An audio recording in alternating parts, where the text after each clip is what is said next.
18 నుంచి వేదాంత ఆధ్యాత్మిక గురువు సుశీలాజీ భగవద్గీత ప్రవచనాలు ఆంధ్ర యూనివర్సిటీ డాక్టర్ వైవీఎస్ మూర్తి ఆడిటోరియం వేదిక.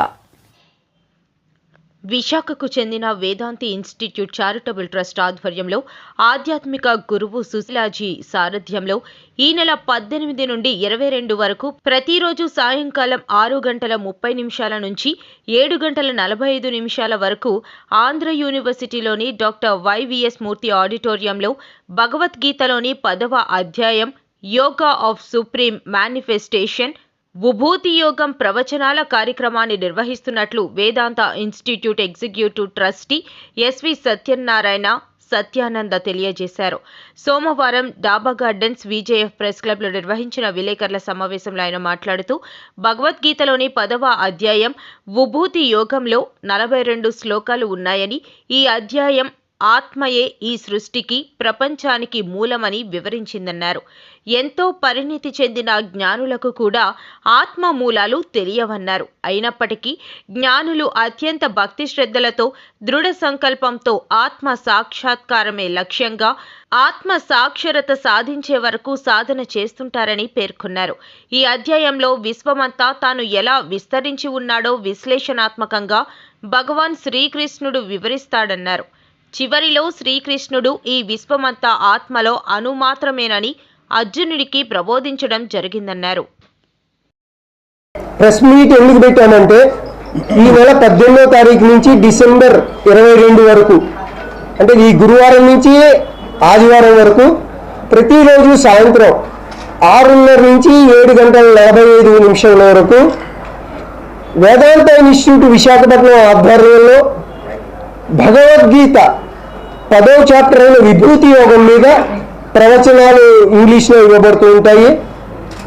సో దీనికి ఏం రిజిస్ట్రేషన్ అవసరం లేదు, అందరూ ఉచితంగా రావచ్చు.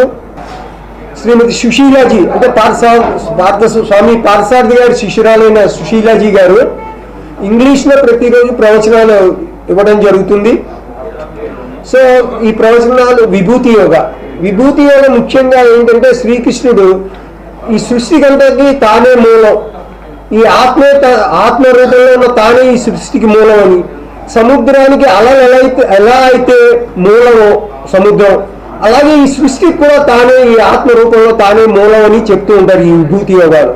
గత 10 సంవత్సరాలుగా జరుగుతోంది. సో ఈ 10వ సంవత్సరం ఈ సంవత్సరం ఏంటంటే భగవద్గీత 10వ అధ్యాయంలో విభూతి యోగం మీద ఆవిడ ఇంగ్లీష్లో ప్రవచనాలు చెప్తారు. ఈ ప్రవచనాలకి రిజిస్ట్రేషన్ అంటూ ఏం లేదు, అందరికీ ఉచితం, ఎవరైనా రావచ్చు.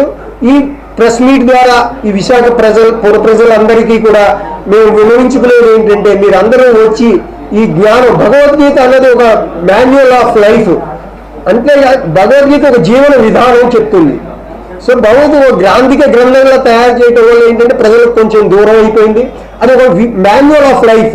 ఎప్పుడైతే ఆ మాన్యువల్ ఆఫ్ లైఫ్ మనం తెలుసుకున్నాం, భగవద్గీత చెప్పేది ఏంటంటే జీవితాంతం మనం కర్మ చేయాలి, పని చేయాలి.